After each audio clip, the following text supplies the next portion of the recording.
At just over 1 hour into Joe Wright's Atonement, we see the beginning of one of the most iconic Steadicam shots in film history.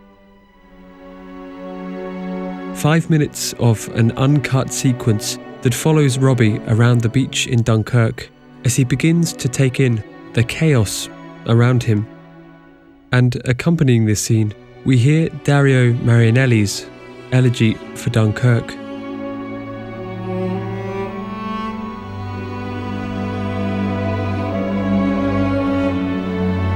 A piece that seems impossible to unbind from this single, continuous shot.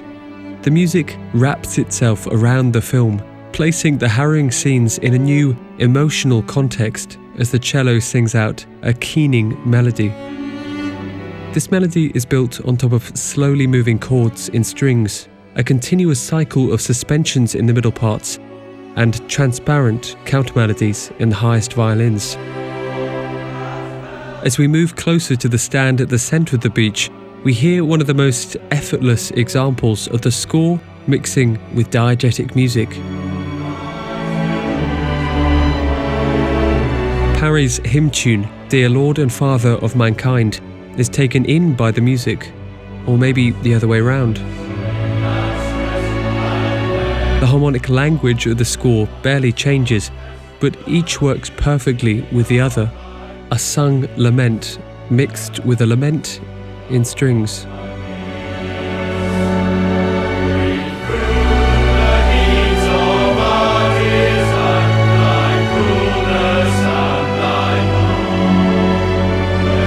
But as the camera moves away and as the men sing of the still, small voice of calm,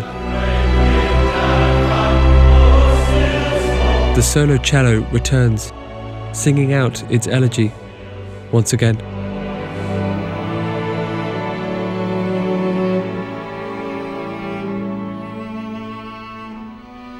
It would seem at first, from the title and from the context, that this music is simply a lament for the men and women of Dunkirk, for the soldiers trapped on the beach, and for Robbie, trapped by circumstance.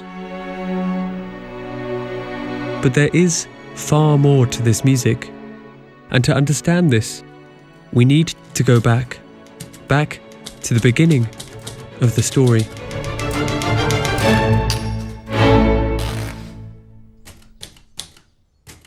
The first noises we hear in Atonement are these. Clicking keys and aggressive returns, the sounds of a typewriter which morphs quietly into a mechanical, repeating piano note. And the music very quickly takes on board these sounds, an example of transdiegesis, where a diegetic film sound has become a component of the incidental score. In the first few seconds of the film, a bridge has been constructed between music and narrative. The music is an extension of the sounds of the typewriter, and so is also an extension and manifestation of Briony Tallis's story. This is something that's made obvious by the use and also absence of music in the first act. Whenever Briony is the focal character, whenever we see the story from her point of view, we hear Marionellis' score. But in any other context, when the story is being told from another perspective, there is no music. Just look at the two versions of the library scene. The first, which follows Briony, is accompanied by a chromatic rising passage in strings.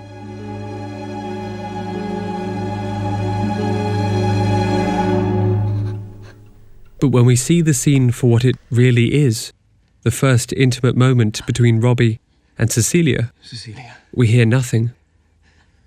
I love you. The music in Atonement I love you. Is Briony's music. It's her story, after all. Because the novel is autobiographical, is that right? Yes, entirely. I haven't changed any names, including my own. We realise retrospectively from the epilogue that everything after the first act is Briony's version of the story, constructed from first-hand accounts of Robbie and Cecilia's time in France and London. And now that the story is being told entirely by Briony, her music can develop and grow alongside the narrative. Act 2 begins with a new melodic idea, introduced first as diegetic music, played by Mace on a solo harmonica. This is music that is far more melancholic than anything we've heard up till this point, and delineates the bright, hazy glow of Act 1 from the cold, dark world of Act 2. But this idea turns very quickly into something more poetic. It turns into a love theme, becoming associated with the memory of Cecilia and Robbie's brief time together, but also with the future that they still might share. But this isn't the only musical idea that speaks of love, of the past, and of their potential future. Briony gives us one more idea. This is the first time in the film where we hear these chords. Dearest Cecilia. And it's also one of only 3 moments in the score where this idea is used. The one I had been planning on that evening walk. I can become again the man who once crossed the second time is when Robbie arrives at Dunkirk, accompanied by a new melody, played by a solo cello. Made love to you in the library. And the third time is during the final moments of the film. I'm sorry. Could we stop for a moment? Of course, is something the matter? When Briony tells us what really happened in this story.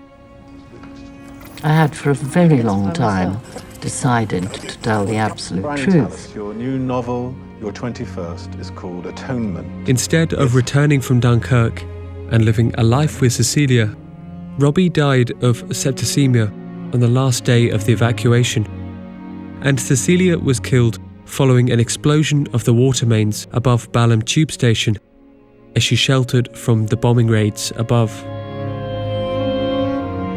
Elegy for Dunkirk is not just an elegy for the suffering of men and women in war, but for Robbie and for Cecilia and the life they could have lived together. The music in this film is the way we hear Briony's narrative voice. It speaks of her truth, her sorrow for what she has done, but also her attempt to rebuild something, rebuild a life that she has destroyed. This is what a story can do best, after all. Stories can present a world that is far better than our own. They can bring something back to life that has been lost, and can give us a chance to create something that might not be a reality, but is more honest and more true than the truth can ever be.